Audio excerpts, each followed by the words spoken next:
Glenn Larson flew F-4 Phantom fighters during the Vietnam War, and he now test flies America's hottest new fighter aircraft.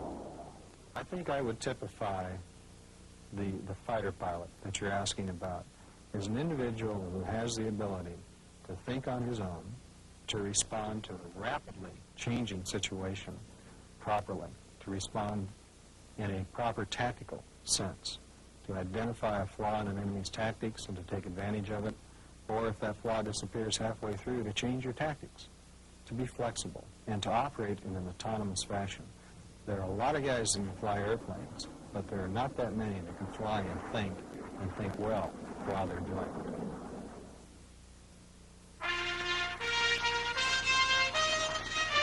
Today's fighter aircraft come in a bewildering variety of shapes and sizes, with price tags running from $15 million to $50 million. Many air forces operate several types of fighters.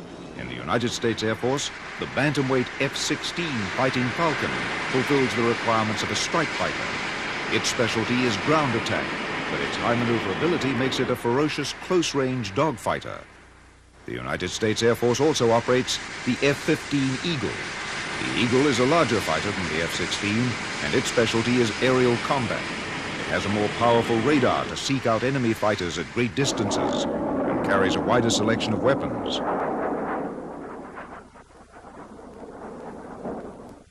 Like the Air Force's F-16, the Navy's F-18 Hornet strike fighter can attack ground targets or aircraft. Navy fighters must be built to withstand the forces of a carrier's steam catapult, which hurls the fighters off the deck at nearly 150 miles per hour. Carrier fighters must also be heavily reinforced to absorb the severe shock of landing on the deck of an aircraft carrier. The Navy fighter will make its landing at about 125 miles per hour and come to a screeching halt in only a few seconds. The Hornet's bigger brother is the F-14 Tomcat. The Tomcat is the Navy's counterpart of the F-15 Eagle. It is designed for very long-range aerial combat. Its large size is needed to carry a more powerful radar and long-range Phoenix missiles. The Tomcat can simultaneously locate and attack up to 6 enemy aircraft from nearly 100 miles away.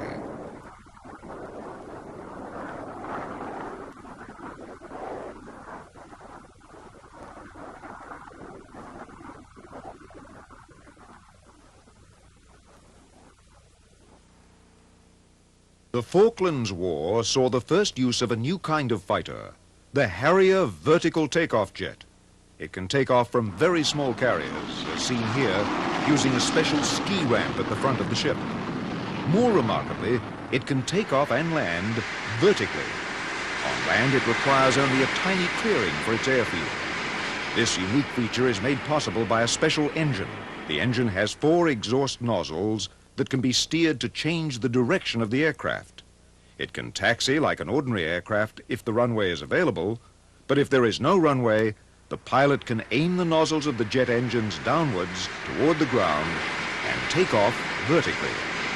The Harrier was the workhorse of both the Royal Air Force and the Royal Navy during the Falklands War. It proved equally versatile in dogfighting and in ground attack.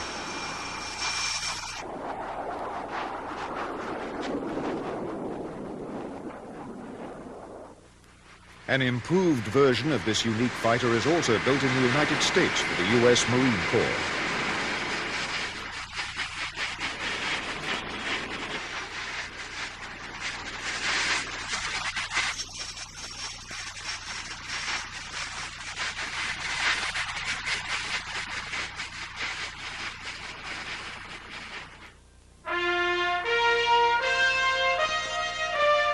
Perhaps the most obvious distinction between the classic fighters of World War I and today's combat aircraft is speed. A modern fighter can fly at Mach 2, twice the speed of sound, or nearly 1,500 miles per hour.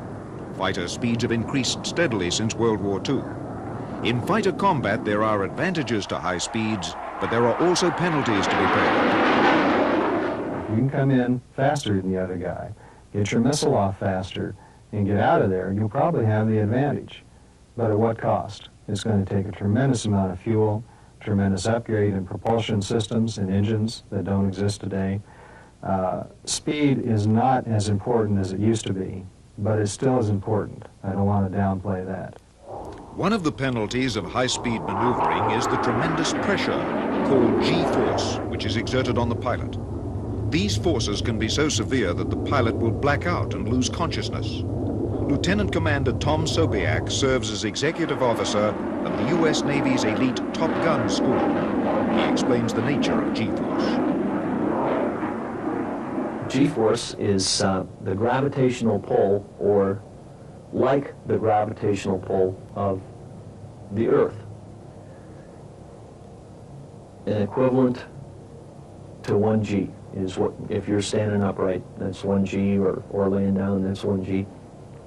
But when you go through the air and you change your motion, the blood in your head is going to try and move down. Your heart is going to try and pump it up to your brain, into your eyes, but this gravitational pull is going to pull all this fluid in your face and your mask and your helmet and everything. It's going to pull on your body, and you have to grunt. They built G-suits, which fill up with air. Actually, the English, I believe, came up with it. They started out with water, and they have these little bladders in your legs, down here on your calf and on your thighs, and on your abdomen. And they used to sit on this bag of water. And when you pulled G, you'd sit down further in the seat and force this water into these bladders, which would squeeze your legs and squeeze your belly and help force that blood back up into your brain. Now they have air that does that. And this thing fits tight, and you learn to grunt and flex your muscles and make those veins and arteries as small as possible so that the heart will keep that pressure up there and keep the blood up in the brain. Training and experience make pilots aware of the limits of their aircraft and their bodies during high-speed flight. Aggressive maneuvering means high G-forces, and a pilot must know how much stress he and his plane can withstand.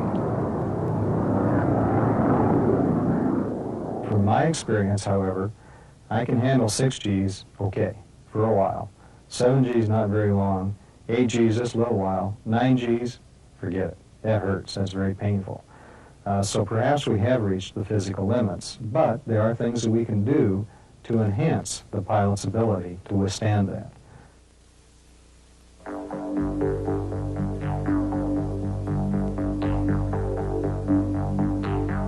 By today's standards, the celebrated dogfights of World War II seem to occur in slow motion. At 300 miles per hour, they seem more like a deadly aerial ballet than aerial combat. Fighters then were armed only with machine guns, and combat took place at ranges of under 1,000 feet.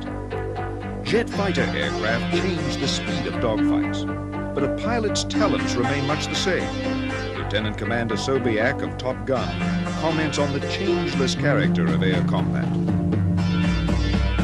If you study history, a lot of the top aces of World War II were people that picked somebody out of the crowd that was lagging back, not staying with the rest of them, and somebody that they could sneak up on, arrive unannounced, so to speak, and deliver his weapon. And that has not changed. You always want to beware of the guy that you can't see or that you don't see, even if you're looking for him. Colonel Francis Gabreski was the top American ace over Europe in World War II and a jet ace over Korea. The pilot himself must make himself an outstanding pilot. He's got to be aggressive, he's got to know his equipment, and he's got to have good eyesight. Well, the situation that we are confronted with today with the advent technological developments that we've had since World War II, it's been, you know, like 43 years, and what a tremendous amount of progress. First of all, you have speeds that are incredible. You're talking about Mach 1, you're talking about Mach 2, when you were evaluating your speed at 300 mile an hour in World War II. I would hate to think of being a fighter pilot today, because I think that the fighter pilot today is going to be a lot busier than we were during World War II. or during the Korean conflict. Because there's so many more things to think about. A surface-to-air missile, and even the flexibility of armament system that you have at your disposal. You have the gun, you have the Sidewinder, you have the Sparrow, and in some categories like the F-14, you have the Phoenix missile. So the cockpit of a present fighter is so cluttered with lights that indicate, like your raw gear, which is your radar warning panel. I mean, it itself lights up as the SAM, surface-to-air missiles, fired from the ground, and as it's coming up to destroy you, I mean, it alerts you. If you're not looking into the cockpit at that particular time, you don't see it. And if you don't see it coming in from underneath, behind you, you're a lost cause. Sophisticated electronics and weaponry, along with high speeds, have added a layer of complexity to the arena of air combat. In the confusion of air battles, this is sometimes more than a single pilot can handle. There have been a variety of attempts to ease his task. It takes two people to operate the F-4 radar. One guy to fly the airplane, and another guy to operate the radar to do such tasks as operate the gain of the receiver, the antenna positioning, and things like that. The F-15's advanced radar allows it to be done by one man because all of that is automated. This is a computer-simulated view from the cockpit of America's newest fighter, the F-18 Hornet. For a pilot, one of the most noticeable innovations in the new generation of fighters is the heads-up display.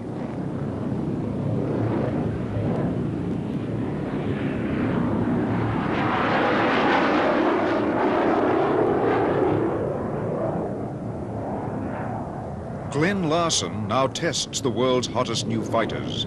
He explains the importance of this new feature. Well, HUD is something that has come into being most recently, I guess with the F-15, later the F-18, the F-16. It's what's called a heads-up display. And the idea is to get the pilot's head out of the cockpit so that he's looking through the windscreen to see what's going on in the air battle or on the ground or whatever it is that he's aiming at.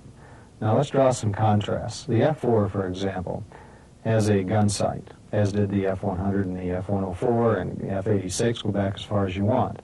They all have gun sights.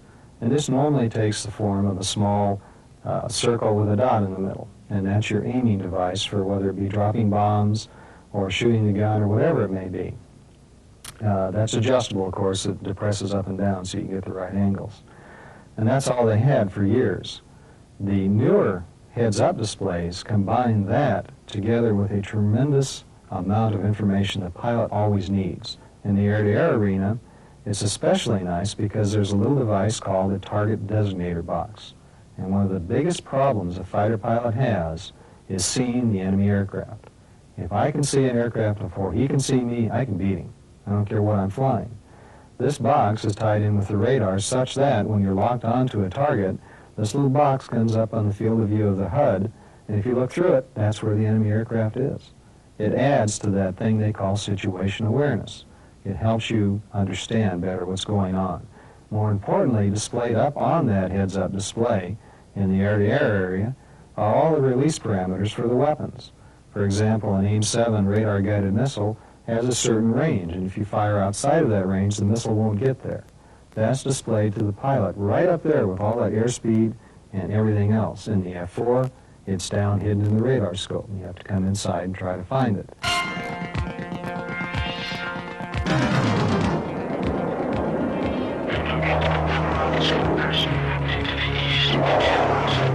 Contact on an 0160, 20 mile, 8,000 feet. Gunmark number star, it's 30 right. Gunmark losing.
premier weapon in air combat from the dogfights of World War I through World War II and Korea was the machine gun. The biplane fighters of World War I were usually armed with 2 machine guns which fired through the propeller blades. They were effective to a range of about 300 feet. The larger fighters of World War II carried more machine guns and more powerful varieties. The early jet fighters, like those that saw combat over Korea, were armed much the same as World War II fighters. Their advantage was speed, not firepower.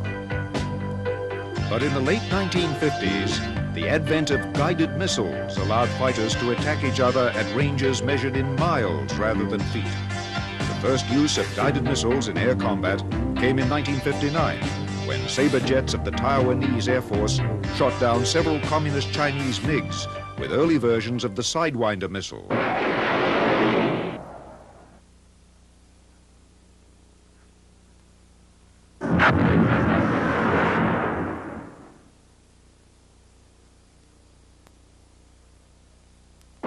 There are several categories of dogfighting missiles. For close-range combat, infrared-guided missiles like the Sidewinder are the most common. For ranges beyond human eyesight, radar-guided missiles like the Sparrow or Super 530 are called for. The longest-range missile currently in use is the Phoenix, which can hit aircraft nearly 100 miles away. Anytime you build a fighter, you would want your adversary to feel threatened as far away as possible. In other words, if you can get him to turn around because he knows that you're there, you've successfully completed your mission. Correct? And you didn't have to hurt him. But if he continues to come, you want him to know that you can hurt him all the way into up close and personal with the gun. So you have to have both the gun and missile systems. You want those envelopes to overlap because you are projecting a threat to the adversary, and you want him to be leery of entering your domain. And that means from up close and personal with the gun or a long ways away. Fighters can also attack ground targets. Specialized attack aircraft, like this A-10 Thunderbolt, are armed with a 30mm GAU-8 cannon that can fire nearly 70 bullets per second. These heavy cannon are so powerful they can even penetrate the thick side armor of a tank.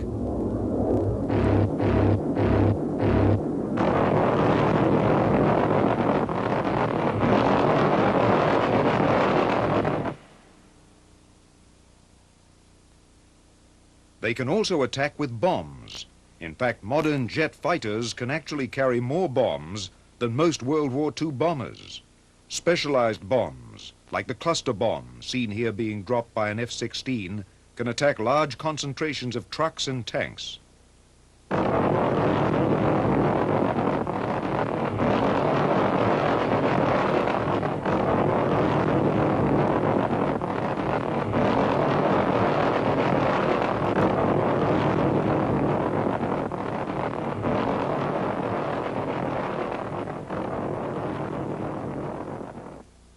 Guided missiles can also be used to attack ground targets, even small, heavily armored targets like tanks. The Maverick missile has a small infrared guidance camera and computer in its nose, which visually locks onto a target and then guides itself until impact.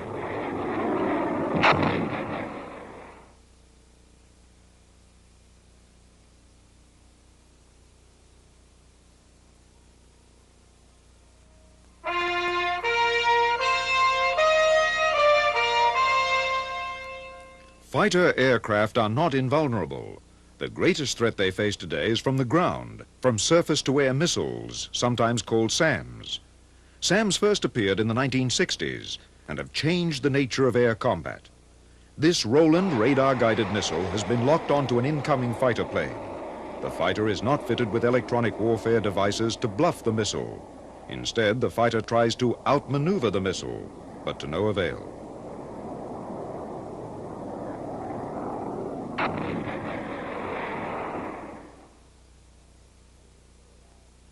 In 1965, a typical, say, a Phantom, F-4 Phantom, went into combat with only very rudimentary electronic equipment for detecting enemy radars.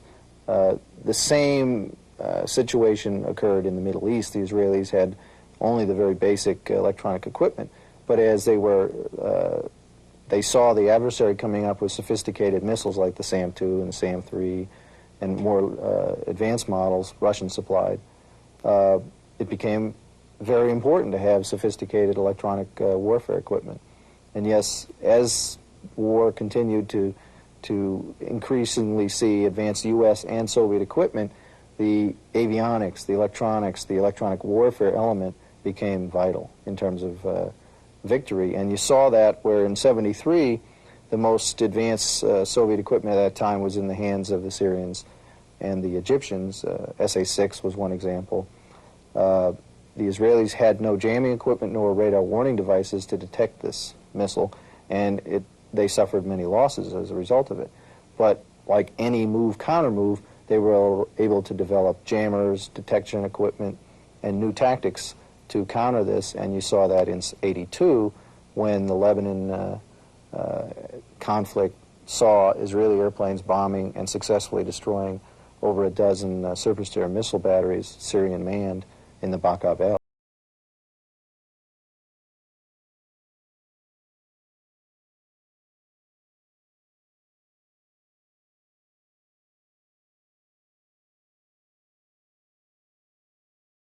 Make certain that fighter aircraft will continue to evolve in the future. This sleek new Soviet fighter, the MiG-29 Fulcrum, is the latest entry in the duel between the superpowers for air supremacy.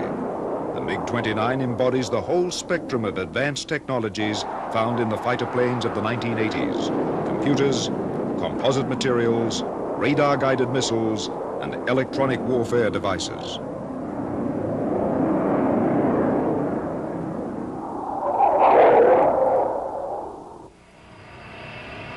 At the moment, a new generation of fighter aircraft is on the drawing board. New fighters are likely to incorporate exotic features such as stealth technology to make them electronically invisible to radar. There are two different approaches that can be taken in new fighter designs. For aircraft which are intended for the strike fighter role, special attention must be paid to stealth features. Stealth permits the aircraft to evade enemy radar-directed missiles by reducing its visibility to radar. This is the approach taken with the F-117 strike fighter. But stealth exacts a cost from other fighter characteristics, such as sensors, weapons loads, and aircraft configuration.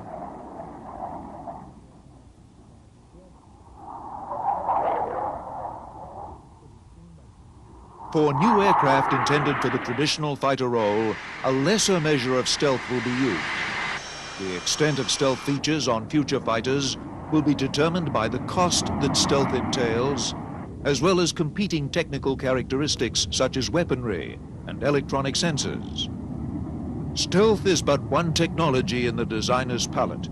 It must be carefully weighed against other demands.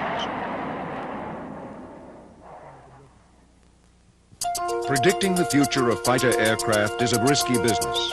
Few things seem certain. The fighter of the future is likely to be faster, more maneuverable, more electronically sophisticated, and more lethal. And for the short term at least, it will be piloted by humans. The near future is still classified. The future is science fiction.